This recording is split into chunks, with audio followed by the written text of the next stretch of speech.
The WildStorm by Warren Ellis is wasting no time cranking up the action with assassination plots, mysterious heroes, and the beginnings of a battle for global domination. We've got artist Jon Davis-Hunt here to tell us about the new characters getting caught up in the turmoil in issue 2.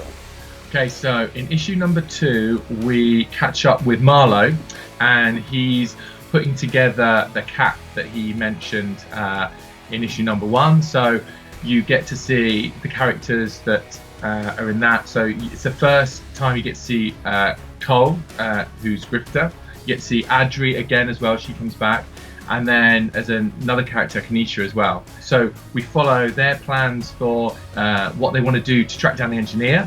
And then as well as that, we find out what happened to Angela, the engineer, after she flew off from Marlowe from issue 1. And finally, there's a really cool ending that I don't want to spoil, but it's a really, it's awesome.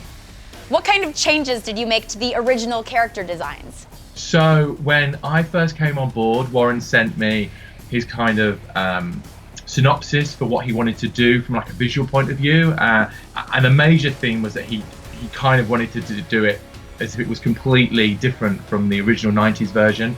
So every way they zigged, he wanted to like zag basically. So he didn't want costumes, but he wanted them to still be recognizable, to kind of stand out from the crowd. I just went back to what their original costumes were, looked at colors, kind of cuts of clothing, size of clothing, and then just tried to make those fit around modern day contemporary clothes.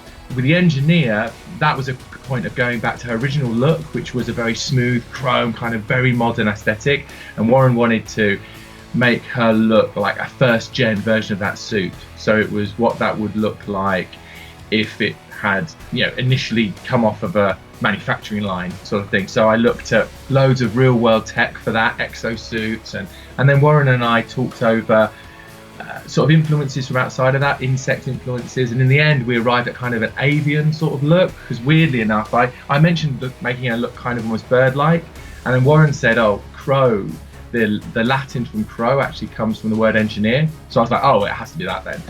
Okay, what's next for the WildStorm? So I have all the scripts up to issue 6, so I know where it's all going.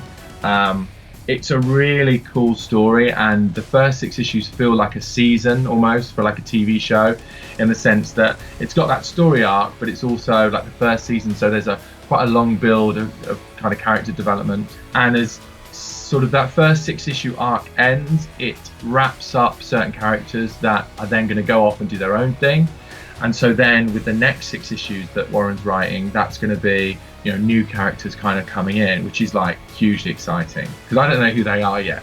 I have to really resist not just spamming Warren, just like, oh, when's this guy going to show up, and all stuff like that.